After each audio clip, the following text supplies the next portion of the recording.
2007 నుంచి మన చిత్తూరు జిల్లాలో యోగా అనేది జనానికి అవగాహన లేదు.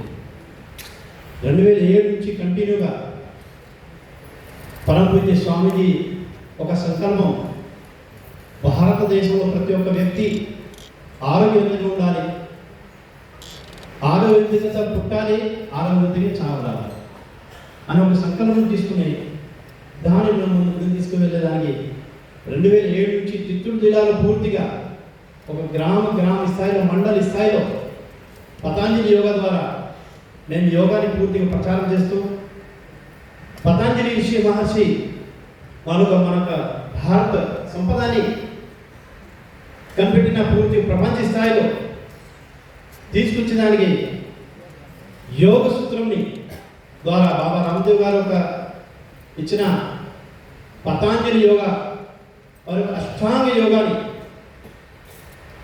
అష్టాంగ ప్రాణాయామాలు, ఈ అష్టాంగ ప్రాణాయామాలతో పాటు అష్టాంగ నియమాలు మనం పూర్తిగా పాటిస్తూ నిరంతరంగా ప్రాణాయామంతో పాటు ధ్యానం కూడా చేపిస్తాం. ఆరోగ్యవంతంతో మన ధ్యానం కూడా చేస్తాం.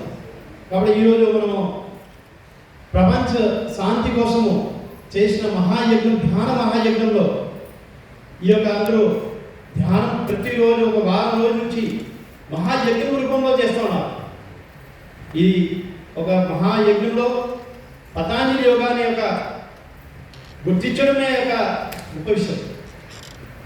ఏమంటే మన ప్రతి ఒక్కరూ ధ్యానం చేస్తాము, కానీ ఆరోగ్యవంతంగా ఉండాలంటే యోగ సాధన చేయాల్సింది, ప్రాణాయామ సాధన చేయాల్సింది. ఒకవేళ మనం పెద్దవాళ్ళు ఉన్నాము, ఆసనాలు చేయలేము, మనం కూర్చునే స్థాయిలో మనం ఒక చోట చీట్ల పైన కూర్చున్నాం, దానిపైన ప్రాణాయామ సాధన చేసిన తర్వాత కూర్చుంటే 100% మన ధ్యానం కుదురుతుంది.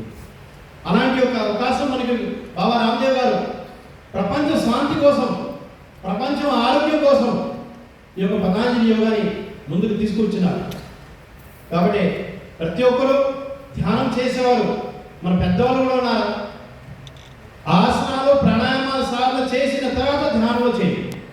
మీరు పతాంజలి యోగానే కాదు, మీ ఇంట్లోనే సాధన చేయండి. ఎక్కడ నుండి సరే, మన పార్క్లో సరే, మనకి ప్లేస్ కుదిరిన యోగ సాధన చేసిన తర్వాత ధ్యాన సాధన చేస్తే 100% మన ఆరోగ్యమే అవుతూ మన ధ్యాన సాధన కుదురుతుంది. ఇంకా మన మనిషిని అనుకునే ఖచ్చితంగా మనం సాధించుతాం. కాబట్టి మరి ఈ యొక్క అంతర్జాతీయ యోగా మహాయజ్ఞంలో అవకాశం ఇచ్చిన దానికి మన కంచిరామ గారు వారికి, మరి అందరికీ ఇక ఈ ఆయోజన కమిటీ వారికి ధన్యవాదాలు తెలుసుకుంటాం.